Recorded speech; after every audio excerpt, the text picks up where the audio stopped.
इस वक्त हम दरियाए सस्केचुअन के साथ इस पैदल क्रॉसिंग के ब्रिज पे खड़े हैं। इस तरफ देखिए, ये ट्रेन मालगाड़ी, जब हम रास्ते में आ रहे थे तो जगह जगह जो मालगाड़ियाँ जा रही थी, ये बता रहे हैं तारिक भाई कि ये आपको वैंकूवर तक ये नज़र आएगी, कनाडा रेलवे की ये लाइन है।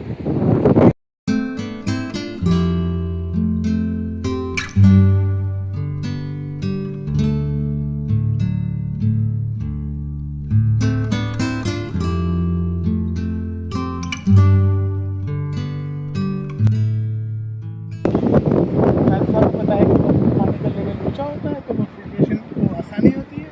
और इसी दरियाए सस्केचुअन का सारा पानी यहाँ के लोग घरों में पीते हैं, इस्तेमाल करते हैं। और हर शहर के साथ कनाडा में मैंने देखा कि यहाँ तो लेक है, दरिया है और उसी को इस्तेमाल करते हैं। ये हडसन रिवर से, ये दूसरे सूबे से दरिया आ रहा है और इसमें मछलियाँ भी हैं और इसके अतराफ में परिंदे और पूरी जंगली हयात, एक निज़ाम है पूरा। और इस तरफ देखिए, ये जो रास्ते में जो गाड़ी चला के आ रहा था, यहाँ पर हर तरफ दरख्त ही दरख्त हैं, परिंदे हैं, पानी है।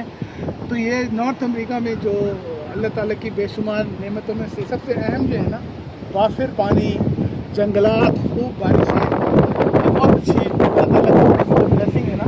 इसी को इस्तेमाल करते हुए ये लोग अपने अपने शहरों का निज़ाम